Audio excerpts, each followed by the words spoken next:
Good morning. Today is Tuesday, December 26th, 2023. In the book of Bereshit, the first of the 5 books in the Torah, we have learned about birth, we learned about raising children, marriage, problems in marriage, sibling rivalry, recovering from sibling rivalry.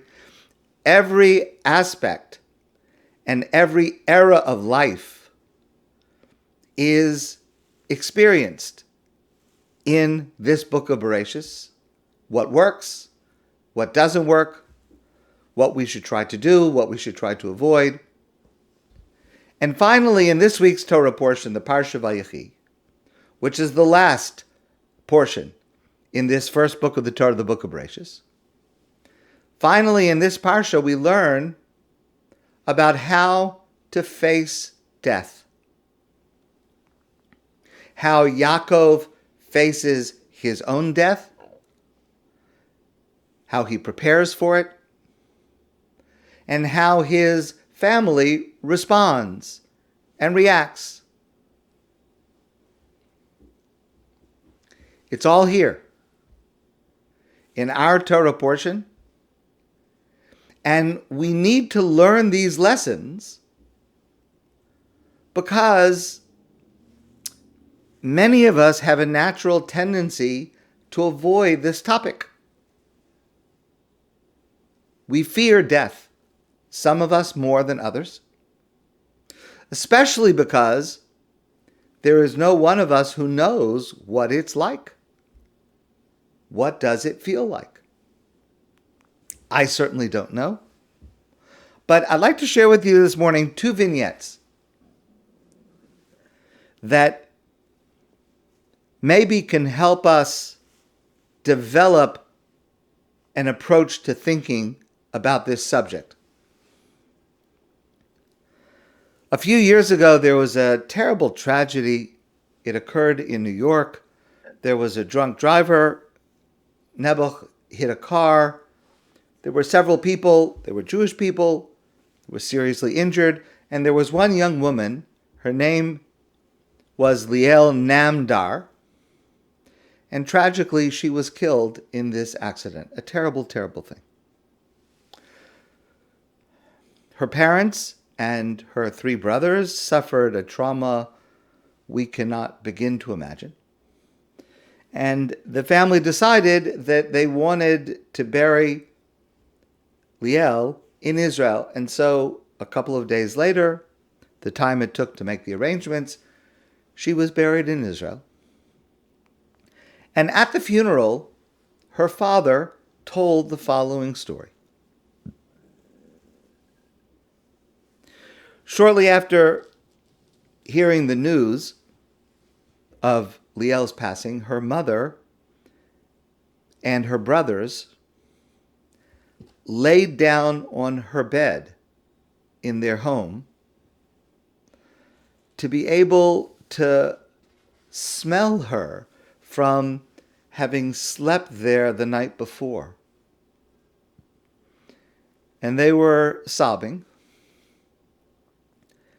And eventually they all fell asleep in Liel's bed. The next morning, one of her brothers, when he woke up, and he told his grieving family that while he was sleeping, he had a dream.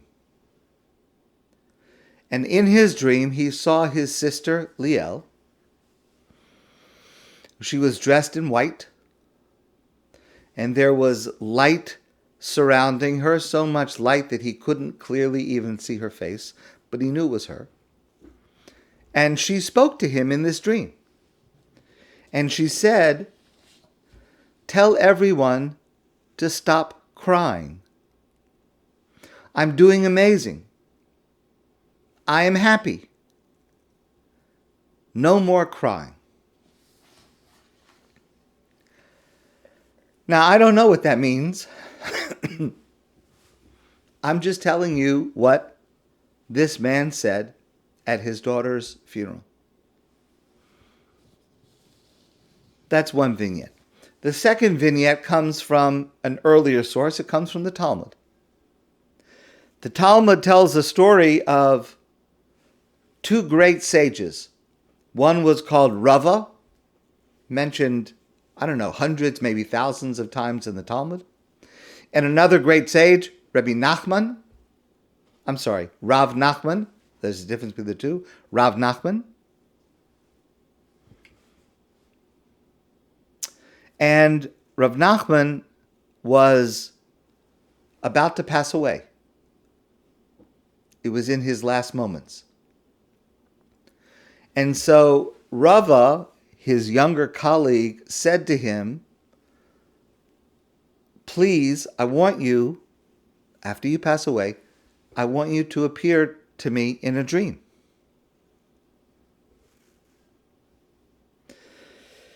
Shortly thereafter, Rav Nachman passed away. And he kept his promise. Rav Nachman appeared to Rava in a dream. And so Rava asked him, he said, please tell me, did you suffer pain when you died? And Rav Nachman said, what it felt like was so much the opposite of suffering.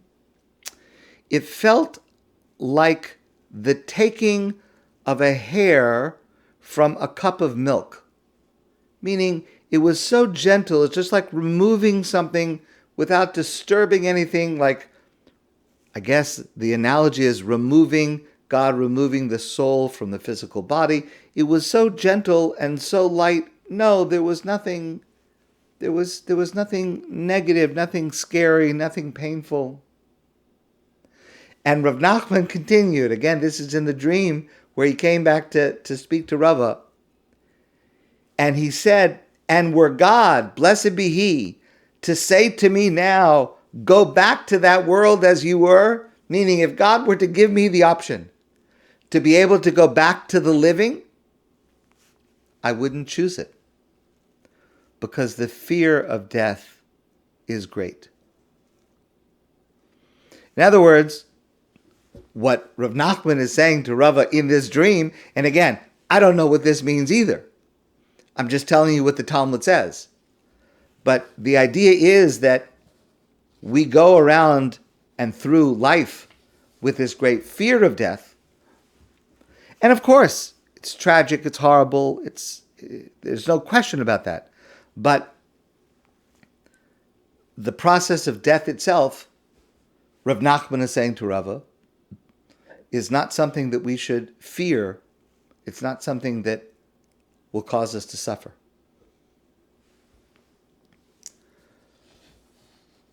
What we see and learn about in this week's Torah portion is a man, Yaakov, preparing for the end of his life.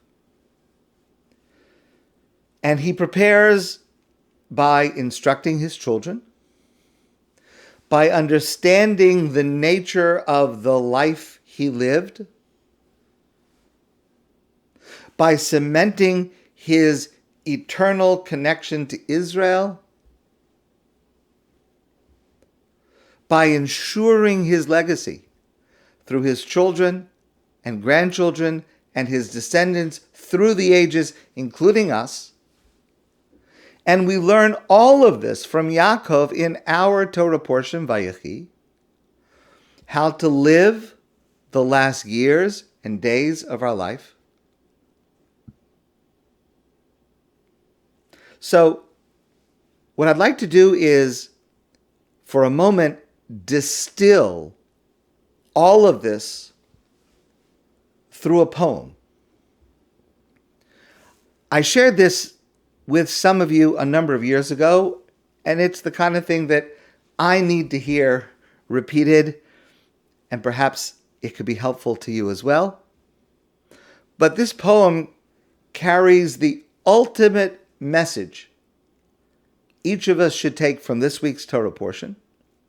And it's a poem by Mario de Andrade, a Brazilian poet in the early 20th century. And the title of the poem, translated into English, is The Valuable Time of Maturity. I counted my years and discovered that I have less time to live from here on out than what I have lived until now. I feel like that kid who won a pack of sweets. The first ones he ate with pleasure. But when he realized there were few left, he began to taste them intensely. I no longer have time for endless meetings where statute, rules, procedures, and internal regulations are discussed, knowing that nothing will be achieved. I no longer have time to support dumb people who, despite their chronic age, haven't grown up. My time is too short. I want the essence. My soul is in a hurry. I don't have many sweets in the package anymore. I want to live next to very humane people who know how to laugh at their mistakes and who are not inflated by their triumphs and who take on their own responsibilities. This is how you defend human dignity and move towards truth and honesty. It's the essential that makes life worth living. I want to surround myself with people who know how to touch hearts, people who have been taught to grow up with gentle touches of their soul. Yes, I'm in a hurry. I'm rushing to live with the intensity that only maturity can give. I don't mean to waste any of the sweets that are left. I'm sure these will be delicious, a lot more than the ones I've eaten so far. My goal is to reach a satisfied and peaceful end with my loved ones and with my conscience. We have 2 lives, and the second one starts when you realize you only have one. My friends, I wish you a great day, and I look forward to seeing you soon in person.